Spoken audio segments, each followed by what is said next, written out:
Minister of Finance announced in his medium-term budget that he requires another 28 billion in the 2017-2018 year.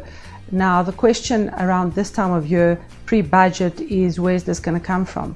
And, you know, we look at corporate tax rates that we expect may increase this year. We look at personal tax rates that we think, you know, there has to be a balance between taxing the wealthy. We do expect an increase in the marginal tax rate, but being mindful that you need to show that you're pro-poor, which means probably the medium earners will have a very little small bracket creep with an increase in bracket creep plus a marginal tax rate, unfortunately, for high earners, which will probably be from 1 million onwards. We don't expect an increase in capital gains tax because already there's an 80% effective inclusion. And the hidden messages always in the budget, which are disruptive for corporates, is administering their tax and what will come from SARS. So they will be looking at, and this has been alluded to already, restricted equity instrument in share schemes. They will be looking at new legislation on hybrid instruments where certain instruments may be taxable in South Africa but not in other jurisdictions, and then there's a tax leverage that happens.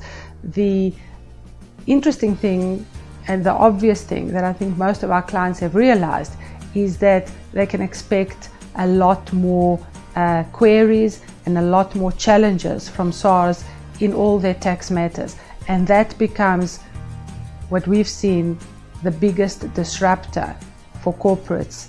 A lot of resources are tied up in answering questions that many times, because they're complex and they go back many years, may take many years to resolve, and that actually stops companies from actually progressing their business.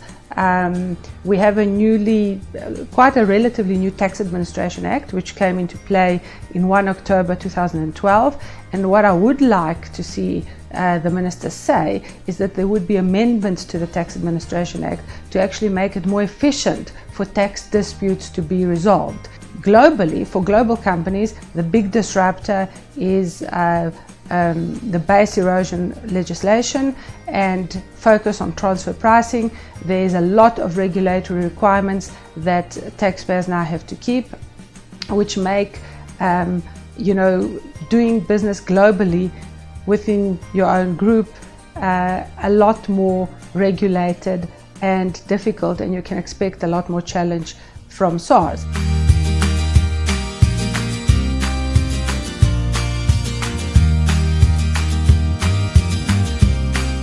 This is going to be a big focus in their lives, and to actually put a structure in place and a tax management system that is able to deal with these issues.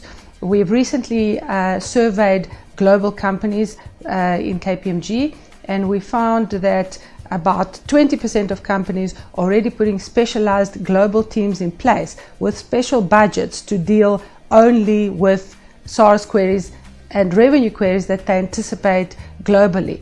And it is expected that only some very forward-thinking companies, about less than 10% at the moment, are actually creating a position called Global Head of Dispute Resolution and Tax Controversy to manage around the world, in their companies around the world, the various challenges that they are facing from revenue authorities. With the Minister of Finance announcing in the mini budget that he requires 28 billion more in the 2017 to 2018 year, the question around budget time is always, well, where's this going to come from?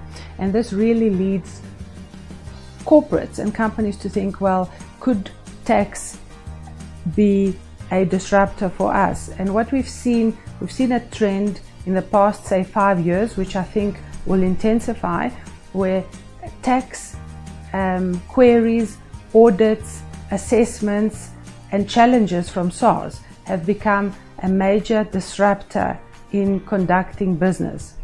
And what I mean by that is that we have a newly enacted, relatively new Tax Administration Act, which came into play from 1 October 2012.